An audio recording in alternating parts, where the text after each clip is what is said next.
اور حضرت نے وَلَا تَهِنُوا وَلَا تَحْزَنُوا وَأَنْتُمُ الْأَعْلَوْنَ إِن كُنتُم مُؤْمِنِينَ پڑھایا۔ امام احمد رضا نے قرآن کی اس آیت کریمہ کو بھی ہمیں شعر کی صورت میں بھی بتایا، اور یہ پیغام امیر المجاہدین سے اور حافظ سعد حسین رضوی سے ہمیں مسلسل مل رہا ہے، اور قائدین الحمدللہ اسی عظیمت کے راستے پر ہیں۔ امام احمد رضا نے اسی کلام میں فرمایا، آپ نے فرمایا چاک داما میں نہ تھک جائیو اے ذوق جنوں، نہیں سمجھے؟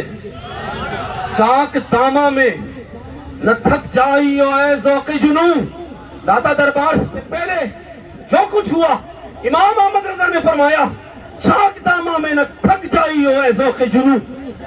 امیر المجاہدین کے شعروں نے کہا اس کو محبت، اس کو محبت،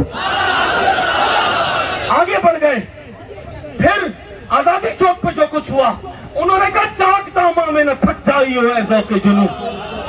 پھر آگے بڑھ گئے، سادوکی میں جو کچھ ہوا، رانا ٹاؤن میں جو کچھ ہوا، آواز ایک ہی آ رہی تھی چاک داما میں نہ تھک جائیو اے ذوق جنوں۔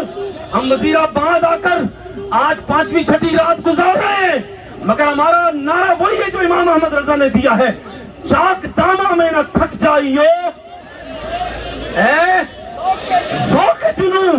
پرزے کرنا ہے ابھی جیب و غریبہ، ہم کو پرزے کرنا ہے ابھی جیب و غریبہ، ہم کو حضور کی محبت کا نشہ ہی ایسا ہے، یہ تو کوئی بات ہی نہیں ہے، یہ جہنم تو یہ کھڑا ہوا ہے اور اسلام آباد تو یہ کھڑا ہوا ہے، کوئی بات ہی نہیں ہے۔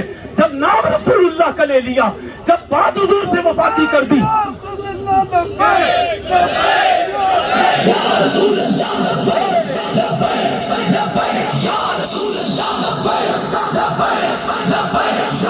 بات رسول اللہ کی ہو گئی تو اب تو کوئی منزل دور نہیں ہے، کوئی منزل دور نہیں ہے۔